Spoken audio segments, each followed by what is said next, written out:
कशिश मिश्रा जी, पुणे से। महाराज जी, आलस और मोबाइल के अधिक प्रयोग पर जीत कैसे पाया जाए? अब ये तो हाँ, इसमें तो अपने को देखो, अभ्यास इसमें भी नींद, भोजन, बोलना और भोग, इनको आप जितना चाहो बढ़ा सकते हो, जितना चाहो घटा सकते हो। भोजन को थोड़ा थोड़ा कम करते जाओ तो जो आदमी 35 रोटी खा सकता था वो 1.5 रोटी पे जीवन व्यतीत कर रहा है और स्वस्थ है। 35 जब साधना में तो 1.5 रोटी पे अब जीवित है और 35 रोटी पाने वाला। भोजन कम किया गया। जो 7 घंटे 8 घंटे सो सकता है और 3 घंटे में अपने आप को 24 घंटे में 3 घंटे सोकर पूरा काम चला लेता है। बोलने का अभ्यास बहुत होता है, मौन रखना बहुत कठिन होता है। कम बोलो, कम सो, कम खाओ और भजन करो तो आलस से खत्म हो जाएगा। और जब भजन में रुचि होगी तो मोबाइल में क्या देखे, सब झूठी बातें हैं।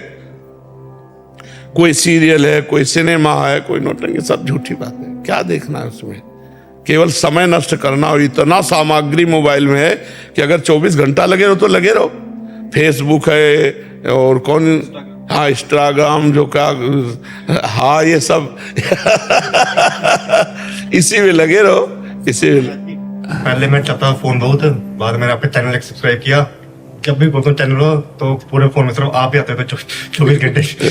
हाँ, अगर सत्संग सुनोगे तो बुद्धि शुद्ध रहेगी। उससे मुझे 6 महीने में इतना फर्क पड़ा कि मतलब कि पहले सिर्फ मैं नेगेटिव पूरा वैसा था। कश्मीर मेरी पोस्टिंग है बैंक में जी, वहाँ रहना मतलब कि अकेले कश्मीर में वैसा माहौल भी नहीं है वहाँ, मतलब कि रहना वैसे। अब सिर्फ राधा नाम सुबह सुबह लो, उसका आपने कहा चतुरासी जी पढ़ो, वो पढ़ो, फिर सब करो। मतलब कि अपने बुक बोलती साधक संजीवनी, वो पढ़ो। उससे मतलब कि इतना थोड़ा पॉजिटिव होता है फिर कि बस जो है बस यही है। बहुत सुंदर, बहुत सुंदर, बहुत सुंदर। महाराज ऐसा होता है कि जैसे आपका रील देखते कोई, ठीक है, तो फिर एकदम उत्साह होता है कि अब सुबह 4 बजे उठेंगे। 4 बजे का अलार्म भी लगा दूंगा मैं, और इतना घंटा मतलब माला करना है, मोबाइल सिर्फ आधा घंटा यूज करना है, वरना स्विच ऑफ करके रख दूंगा। और 4 बजे का अलार्म 5 बजे, 6 बजे, 7 बजे। हमने जीवन में कभी अलार्म नहीं लगाया। 1 बजे जगते, मतलब 1 बजे जगते नहीं, 1 बजे तुम शौचालय में जाते, कहो 11 बजे जग जाए, कहो 12 बजे जग जाए, कहो 11:30 बजे जग जाए।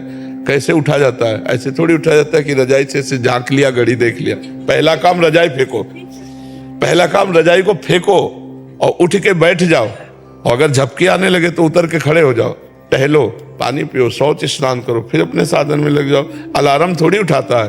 अब और हम कह रहे हैं कि आप संकल्प करके लेटो कि मैं 3:30 बजे उठूं, तो आप देखोगे आपकी आंख खुलेगी और घड़ी में देखोगे 3:30 बजे।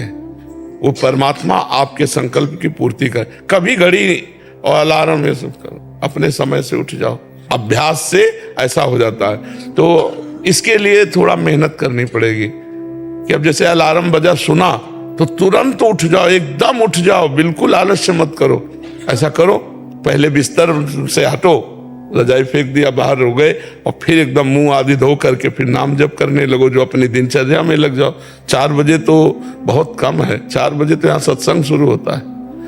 लोग रोड में रात्रि में कैसे खड़े रहते हैं, तो पूरी रात भर लोग खड़े रहते हैं। तो हमें लगता है अगर हम अभ्यास करें तो हो सकता है, ठीक है। और मोबाइल का हम ये नहीं कह रहे कि आप बिल्कुल घंटा आध घंटा नियम रखें, हर समय मोबाइल में चिपना। आजकल तो ऐसे लोग कि गाड़ी भी चला रहे हैं तो मोबाइल का प्रयोग कर रहे, मरोगे और मारोगे। गाड़ी चलाते समय मोबाइल का बिल्कुल प्रयोग नहीं करना चाहिए। ऐसे में लगे तो कहाँ 1 सेकेंड में सामने वाला तुम्हें ठोक देगा या तुम सामने वाले को ठोक दोगे। मोबाइल बहुत अच्छी चीज है, बहुत बुरी चीज है, दोनों बातें।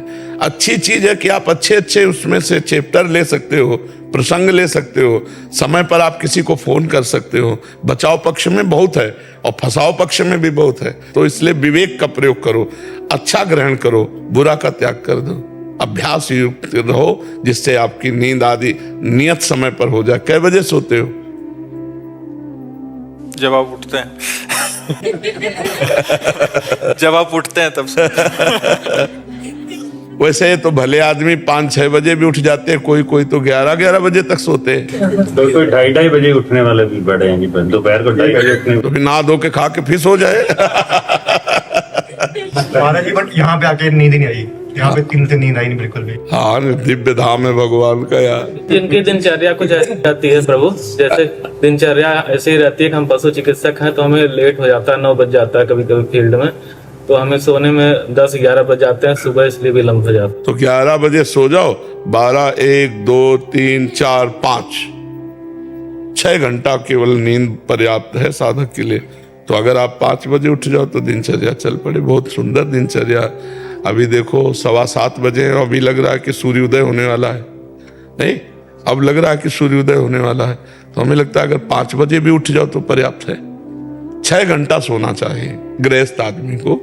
साधु महात्माओं को 3 घंटा 4 घंटा जितने में निपटा ले। फोन आने लगता है इमरजेंसी केस का, हम लोग तो ऐसे उठ जाते हैं 5 बजे। पशु परेशान जो रहते हैं उनके पास बिल्कुल बिल्कुल नाम जप करते हुए और आप पशु सेवा में जाओ, बहुत बढ़िया है। एक हमारा प्रश्न है जी, कि कभी कभी हमें कुछ ऐसे पशुओं का इलाज करना पड़ता है जिनका पशुपालक बस मांस भक्षण है और उनके लिए करते हैं, तो क्या उनकी हमें इलाज करने में कभी कभी लगता है हम अप्रत्यक्ष रूप से पाप के भागीदार तो नहीं हो रहे हैं? लेकिन आप तो उसके रोग निवारण के लिए जो गए हैं, वो हत्या के लिए पाल रहे हैं, स्वस्थ करके उसका मांस खाना चाहते हैं। लेकिन आपका उद्देश्य ऐसा नहीं है। आपका उद्देश्य केवल पशु को स्वस्थ करने का है। आपको आगे की बात नहीं सोचनी है। आपके पास मन में बड़ा व्यथित होते हैं कि हम इसको यहाँ बचा रहे हैं लेकिन आगे चल के इसको और दूर। हाँ, पर आगे की बात ना सोचो।